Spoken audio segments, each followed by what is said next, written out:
An emergency court ruling issued moments ago may have just triggered criminal exposure Donald Trump's legal team cannot undo. On the surface, the decision looks procedural, narrow, almost technical. But legal analysts are warning that this ruling quietly collapses key defensive pathways at the exact moment judicial patience appears to be wearing thin. What looks small on paper is enormous in consequence, because this ruling does not escalate the case loudly. It tightens it. And once courts begin tightening timelines, interpretations, and tolerance, outcomes stop being flexible. What is unfolding right now is not just about Trump. It is about how the legal system responds when power, pressure, and accountability collide, and whether momentum like this can ever be reversed once it starts. Just hours ago, the ruling landed with little fanfare, no dramatic language, no sweeping declarations, but inside legal circles, the reaction was immediate and unmistakable. This is the kind of decision that does not dominate headlines for what it says, but for what it changes underneath. It reshapes leverage inside the courtroom. It alters timelines that once bought breathing room. It forces strategic commitments that cannot easily be walked back once made. This moment matters because it arrives late in the process at a point where courts stop entertaining hypotheticals and begin enforcing direction. Legal experts say moments like this are often misunderstood by the public. Many people wait for explosive rulings or definitive statements. Courts rarely operate that way. Instead, they apply pressure quietly. They remove ambiguity piece by piece. They resolve uncertainty. And when uncertainty disappears in criminal litigation, everything else begins to move faster. What we are seeing here is not just procedural detail, it is structural change. And that distinction is critical to understanding why analysts are treating this ruling as a turning point rather than a footnote. To understand the stakes, it is necessary to start with what the court actually did.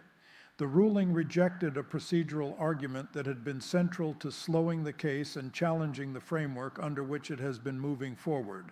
The defense sought emergency relief, arguing that continuing under existing conditions would cause irreparable harm. The court declined. That decision alone carries significant weight. Emergency rulings are not routine. Judges reserve them for moments when delay itself becomes unacceptable. When a court refuses to intervene at this stage, it signals confidence in the legitimacy of the process and impatience with further obstruction. Equally important is what the ruling clarified. Prior to this decision, certain standards were contested. Jurisdictional questions lingered. Procedural boundaries remained fluid. That ambiguity allowed for delay, maneuvering, and recalibration. This ruling resolved those questions. And clarity inside criminal law is rarely neutral. Ambiguity protects defendants. Resolution empowers institutions.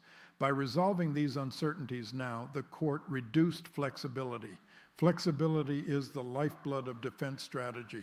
Once it is gone, risk increases exponentially. Timing compounds that risk. This decision did not arrive early. It arrived after months of procedural friction. Courts track patterns. Judges remember extensions. They notice tactics. And when emergency relief is denied late in the process, it often reflects institutional fatigue. Not political fatigue, institutional fatigue with delay itself. Former clerks describe this phase as the moment when courts stop managing disputes and start managing outcomes. The tone changes, deadlines shrink, interpretations narrow, tolerance disappears. This shift rarely makes headlines, but it determines trajectories. According to sources familiar with the case, that transition may already be underway. Once a case enters this phase, reversing direction becomes extraordinarily difficult. Courts become less willing to revisit foundational issues. They focus instead on resolution. That focus changes everything. This brings us to the issue many analysts discuss privately but hesitate to say out loud: criminal exposure. By rejecting the procedural objections raised in the emergency filing, the court implicitly validated the legitimacy of the underlying inquiry. That validation matters far more than it may appear. Prosecutors do not need certainty to proceed. They need stability. They need assurance that the ground beneath their case will not collapse later. This ruling provided exactly that. Legal scholars note that once courts affirm jurisdiction and process at this stage, charging decisions often accelerate, not because of politics, not because of pressure, but because uncertainty disappears. When uncertainty disappears, hesitation fades. This is the point where options begin to vanish, and once options are gone, they do not return. What is particularly striking is who is expressing concern about this ruling. It is not limited to critics or partisan opponents.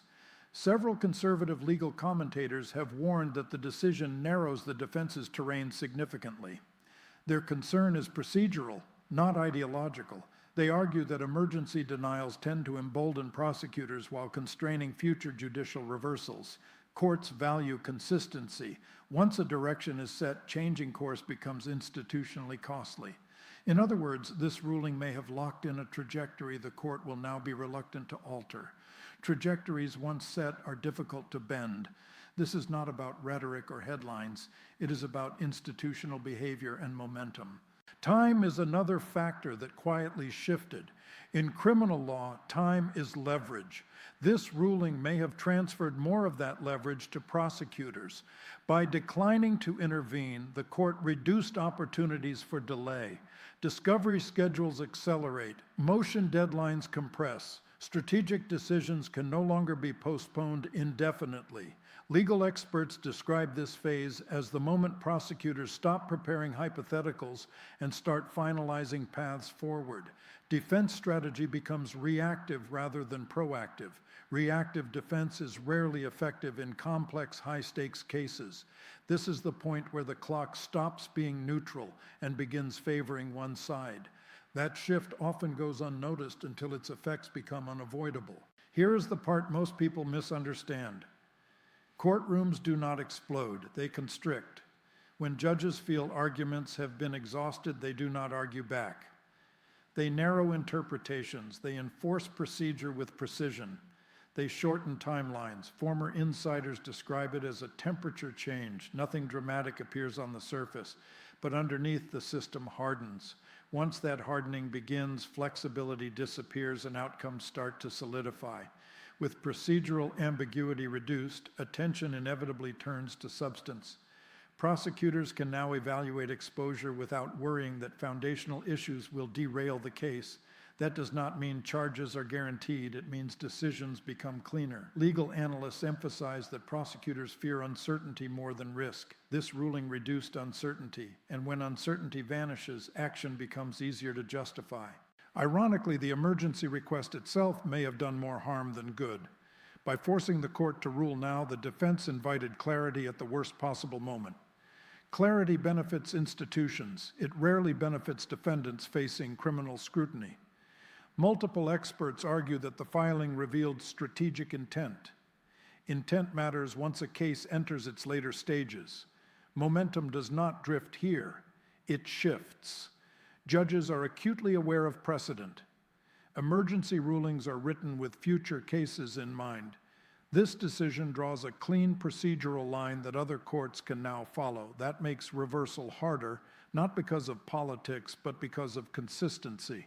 This is not just about Trump. It is about how similar arguments will be treated going forward. When courts think systemically, they tend to be firm. If prosecutors act on this new clarity, the consequences will be immediate. Faster filings, narrower defenses, less tolerance for maneuvering. Legal experts warn that acceleration benefits one side far more than the other. Acceleration exposes weaknesses. Once timelines compress, mistakes become permanent.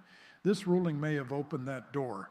Regardless of what happens next, this moment will be cited because it marks the point where procedural uncertainty gave way to institutional resolve. Legal scholars often note that cases are decided not at verdict, but at moments like this. Moments when the system quietly chooses direction.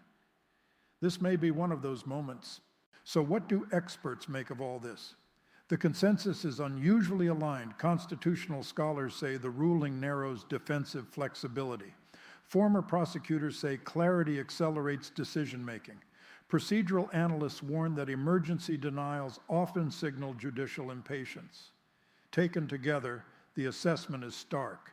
This was a high-risk move with limited upside and significant downside. For Trump, it means the margin for error has shrunk, possibly irreversibly. And once margins shrink, outcomes harden. Here is what happens next. In the near term, expect faster procedural movement and far less tolerance for delay. In the long term, this ruling may reshape how American courts handle emergency defenses from powerful defendants, not symbolically but structurally. It exposes a fault line between influence and accountability that the system has long avoided confronting directly. The real question is not just what happens to Trump, it is what happens to the boundaries between power and law when courts decide they have seen enough, when institutions stop negotiating and start enforcing, when patience gives way to process. Because once courts draw a hard line, history suggests only one side ever blinks. The significance of this moment extends beyond any single filing or ruling. It speaks to how institutions behave under sustained pressure and how systems designed to be slow and deliberate eventually reach a point where delay itself becomes a liability. Courts are not built for spectacle, they are built for endurance. And endurance, when tested repeatedly, produces predictable reactions. The reaction we are witnessing now is not emotional, it is procedural, and procedural responses are often the most consequential of all. In high-profile cases, there is a common misconception that judges respond to public outrage or political noise. In reality, judges respond to patterns. They respond to calendars filled with repeated motions. They respond to arguments that recycle the same theories in different language, and eventually they respond by narrowing the field. This narrowing is rarely announced. It is implemented quietly through rulings like the one issued today. Once narrowing begins, the scope of debate shrinks. Issues once considered open become settled. Questions once revisited are deemed resolved. That process creates momentum, and momentum, once established, exerts pressure on every actor in the system. Prosecutors feel it. Defense teams feel it. Even courts themselves feel bound by the direction they have chosen. This is why analysts are describing the ruling as a compression point. Compression points occur when time, options, and tolerance converge. At that moment, the system begins to accelerate. Deadlines become real. Consequences become imminent. Strategic ambiguity disappears. What remains is process, and process favors institutions over individuals. Another overlooked aspect of this ruling is how it reframes risk. Prior to this decision, risk was distributed. Uncertainty existed on both sides. Prosecutors faced the possibility of procedural setbacks. The defense faced substantive exposure. After this ruling, that balance shifted. Procedural risk diminished. Substantive risk increased. That asymmetry changes behavior. Prosecutors become more confident. Defense teams become more cautious. Courts become less patient. Legal history is filled with examples of cases that turn not on evidence alone, but on moments when procedural shelter was removed. Once shelter is gone, the elements matter more. Evidence is weighed more strictly. Arguments are scrutinized more closely. Errors carry greater consequences. This ruling appears to have removed a layer of shelter. There is also a signaling effect that cannot be ignored. Courts communicate not only through words, but through timing and restraint. By declining emergency intervention, the court signaled that it does not view the current trajectory as unjust or premature. That signal is received by every actor involved. It tells prosecutors they are on solid ground. It tells defense counsel that delay is no longer a viable strategy. And it tells observers that the system is prepared to move forward. This does not mean the outcome is predetermined, but it does mean the range of plausible outcomes has narrowed. Narrowing is power. It concentrates pressure, and concentrated pressure produces results. Another dimension of this moment involves precedent beyond the immediate case. Emergency rulings shape future behavior because they establish expectations. Lawyers adjust strategies based on how courts respond under pressure. When emergency relief is denied, it discourages similar tactics in future cases. It reinforces the idea that courts will not intervene simply to slow proceedings absent extraordinary circumstances. That institutional memory matters. It influences how aggressively prosecutors pursue cases involving powerful figures. It influences how defense teams calculate risk. And it influences how courts manage their dockets. This ruling, in that sense, extends beyond Trump. It becomes part of the system's operating logic. The psychological impact should not be underestimated either. High-profile defendants often rely on time as a buffer. Time allows narratives to shift, attention to fade, circumstances to change. When time becomes compressed, those buffers disappear. Pressure increases, decision-making becomes constrained. The margin for error shrinks further. From this point forward, every filing will be read through the lens of this ruling. Every argument will be measured against the clarity it established. Courts do not forget their own decisions. They build upon them. Each subsequent ruling will reference this moment, implicitly, if not explicitly. That accumulation reinforces direction. It is also worth noting how rare true emergency rulings are in cases of this nature. Courts are cautious. They understand the weight of intervention. When they decline to act, especially in a high-stakes context, it reflects confidence in the process. That confidence is difficult to dislodge. Some observers may interpret this restraint as neutrality. In practice, it functions as authorization for the case to proceed without further procedural shelter, authorization for timelines to move forward, authorization for consequences to emerge. This is why legal analysts emphasize that silence can be louder than language. The absence of intervention speaks volumes. It communicates that the court sees no reason to slow down, and in criminal cases, speed benefits one side more than the other. As this process unfolds, public attention may shift, new headlines will emerge, other stories will compete for focus. But inside the courtroom, the trajectory will continue. Courts operate on calendars, not cycles of attention. Once momentum is established, it carries forward regardless of external noise. This is the stage where discipline replaces drama, where procedure replaces speculation, where outcomes begin to crystallize. Those watching from the outside may still debate possibilities. Those inside the system will be executing process. Experts caution that moments like this often feel anticlimactic at the time. Only later do they become obvious turning points. By the time consequences are visible, the path leading to them has already been set. In that sense, this ruling is less about what happened today and more about what will happen next. It sets conditions. It defines boundaries. It removes ambiguity. And once those elements are in place, the system does what it is designed to do.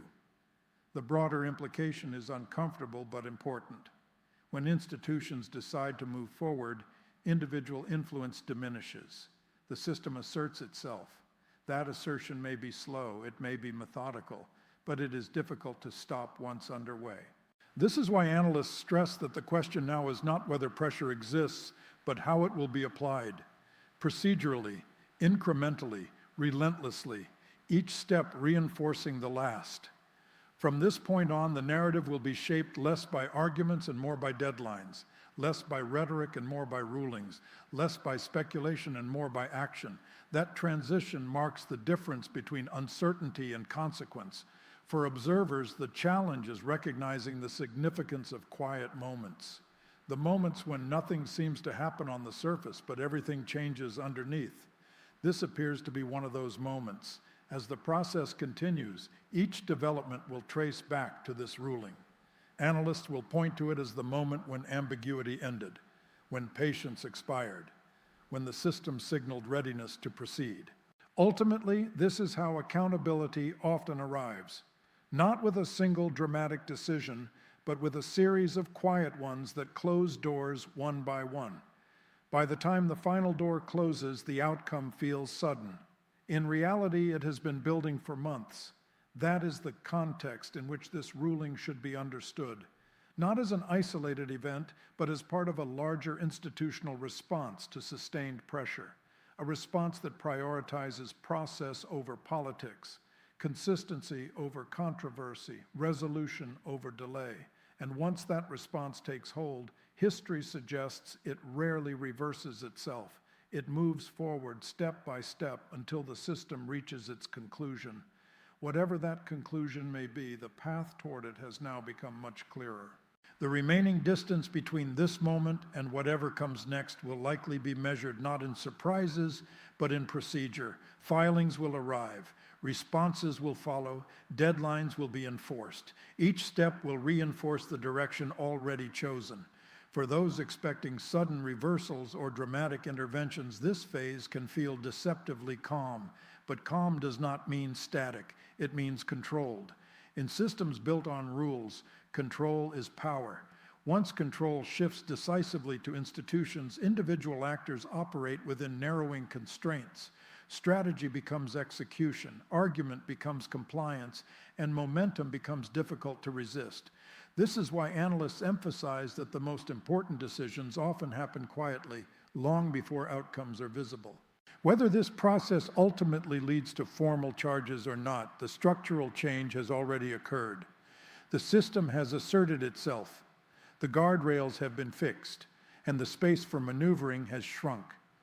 That reality will shape every decision that follows. This is how legal accountability often unfolds, not in a single dramatic collapse, but through steady pressure that leaves fewer and fewer alternatives.